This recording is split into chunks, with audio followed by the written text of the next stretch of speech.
Salut Pissama, bonjour les rôlistes, on est vendredi soir, c'est l'heure de l'apéro après une dure journée et une dure semaine de boulot.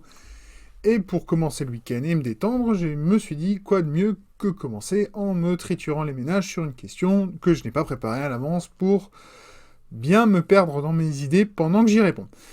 Et donc, la question à laquelle je vais répondre aujourd'hui vient juste d'être publiée par la boutique Le Rôliste, qui continue avec ses conseils et ses questions de rôliste. Et donc, aujourd'hui, c'est un conseil de rôliste, ce qu'ils appellent. Et la question de ce jour est la suivante.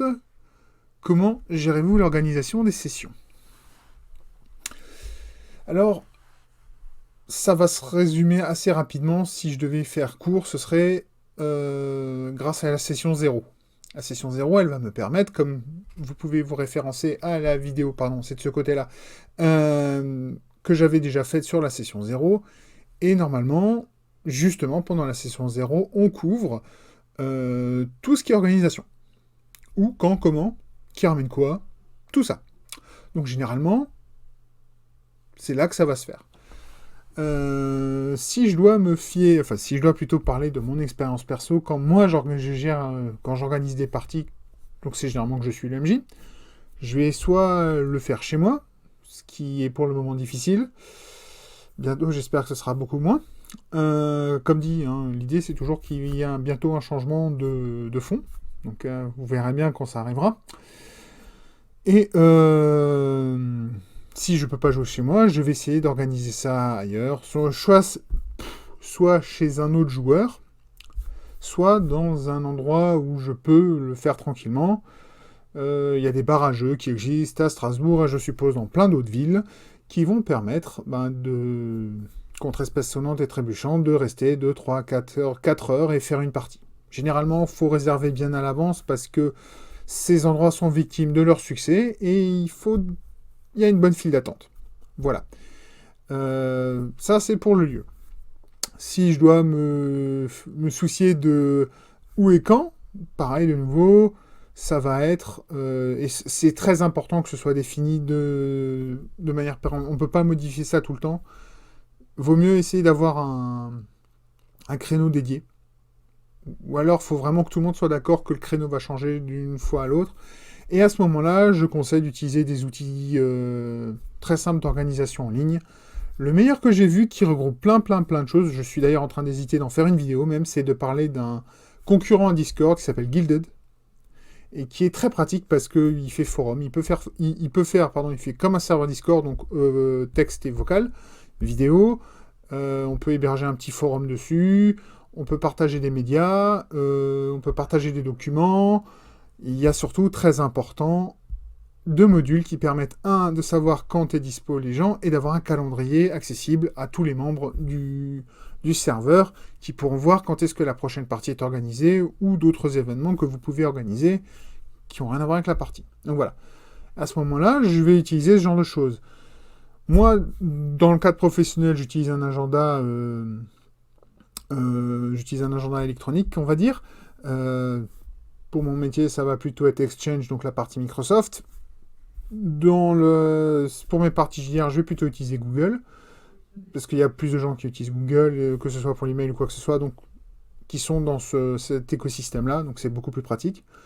Ça se met sur le smartphone et on voit quand est-ce qu'on a nos rendez-vous et on les oublie pas. Pratique. Donc voilà. Ça c'est où? Ça c'est quand? Le type de partie que vous faites, ça normalement vous devez le savoir ou vous devez l'avoir présenté à vos joueurs pour qu'ils ne soient pas surpris quand ils arrivent. Sauf si bien sûr c'est le concept, hein, c'est toutes les semaines on fait un nouveau jeu. Mais pareil, il faut le définir, il faut que tout le monde soit d'accord. Donc voilà. Quand, où, comment. Le comment, ça va être très important aussi. Et pareil, donc quand moi je le fais, le comment, ça va être généralement... dans le comment, j'intègre aussi la durée. Donc ça va être généralement 2-3 heures, si c'est pas beaucoup plus. Si je fais plus, il va falloir un break, un moment, voire une ou deux pauses à un moment, parce que, je rappelle, le temps d'attention d'une personne, que ce soit un enfant ou un adulte, c'est 45 minutes. Si vous voulez vraiment son attention, sans qu'il y ait de choses qui vont le distraire. Si vous voulez que ça tienne plus longtemps que 45 minutes, faites des pauses. Voilà. Laisser le temps aux gens de se vider la tête, de faire ce qu'ils ont à faire, tripoter leur smartphone, aller faire un tour, aller aux toilettes. Enfin, aux toilettes, ils peuvent tout le faire tout le temps, c'est pas un souci. Mais faire quelque chose pour se vider la tête et pouvoir continuer. Voilà, voilà. Donc j'ai fait où, quand, comment. Et la question qui est très importante et qui, à mon avis, finira cette vidéo, c'est qui ramène quoi. Ça, c'est une question hyper importante parce que c'est la logistique. Qui ramène quoi? C'est qui ramène les livres, qui ramène le consommable, donc la bouffe. Ça aussi, c'est important, mais pas que. Il peut y avoir papier, crayon, s'il y a des dés, des choses comme ça, un peu commun, donc voilà. Qui est-ce qui va ramener le matériel? Généralement, ça va être l'MJ. Mais pas que. Ça va être aussi des joueurs. Ça dépend qui a la responsabilité de quoi. Mais normalement, ça, vous devez l'avoir défini dans la session 0, qui a la responsabilité du matériel. Voilà. Autre chose importante, qui a la responsabilité des livres? Qui les ramène? Parce que c'est pas forcément le MJ. Il n'y a pas que le MJ qui a à faire des dépenses pour une partie de jeu de rôle. J'insiste. Les joueurs, ils peuvent participer au minimum. Ou bien, l'achat peut être étalé sur toute la table. Genre, le bouquin du MJ va être acheté par le MJ. Le manuel des joueurs, il va être acheté par un ou deux joueurs. S'il y a besoin d'investir dans quelque chose, ça peut être un autre joueur qui le paye. Et puis voilà, c'est vraiment une question de moyens et de... Bon, alors, généralement, les gens qui sont autour de moi, c'est des gens qui sont, pareil, fin de vingtaine, début de trentaine, voire un peu plus vieux comme moi, presque à la quarantaine, et qui bossent et qui ont peut-être un peu d'argent de côté s'ils ne sont pas déjà en couple avec des enfants. Et à ce moment-là, oui, chacun va pouvoir s'acheter ses bouquins. Mais si les moyens sont serrés, on s'organise comme on peut, et puis c'est tout. On n'a pas besoin de façon de beaucoup de matériel pour faire du jeu de rôle. Il faut du papier, du crayon. C'est tout ce qu'il faut. Et aller à quelques dés. Et puis voilà, c'est tout. À la limite, il y a des systèmes de jeux de rôle qui sont consultables complètement sur Internet et qui sont accessibles gratuitement. Le DRS, donc que ce soit de Pathfinder ou de Donjons et Dragons, je suis sûr qu'il y en a d'autres qui sont encore disponibles. Il y a des jeux qui sont accessibles gratuitement. Il y en a d'autres qui sont en Pay What You Want. D'ailleurs, par exemple... le jeu de Papa DM dont le nom m'échappe et il y aura une image juste là-dessous, par exemple, c'est un bon exemple de Pay What You Want. Et puis justement, si vous voulez jouer des Gremlins, allez-y, allez y jouer, il est très sympa. Voilà, des petits quarts d'heure, petits 15 secondes de pub passées.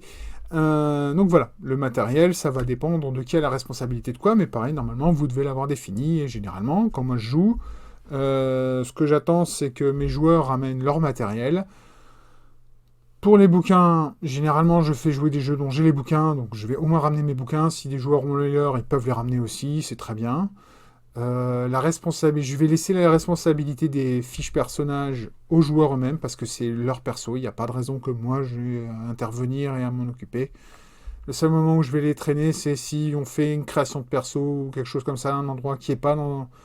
un endroit calme ou tranquille et où ça s'est fait vite et voilà, je l'emmène et puis je le donnerai aux joueurs à la première session de jeu. Voilà, les genres de choses qui vont arriver. Et voilà, et je pense que je crois que j'ai fait le tour. Quand, comment, qui ramène quoi.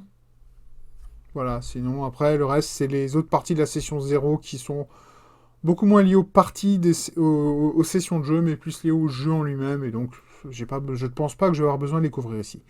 Donc voilà, merci d'avoir regardé cette vidéo. Je vous dis à la prochaine je vous dis à la prochaine vidéo, qui sera certainement une vidéo de un rapport, enfin c'est pas un rapport, c'est mal dit, un état d'avancement du travail que je fais sur le défi de création de Padbou. J'avance. Si j'en ai pas parlé depuis presque 2 mois, j'avance. Il y a des choses qui ont eu lieu, vous allez en entendre parler d'ici peu, donc voilà. Et en attendant cette vidéo, je vous dis simplement à tous, peace ball. Et puis pour conclure, à la bonne vôtre.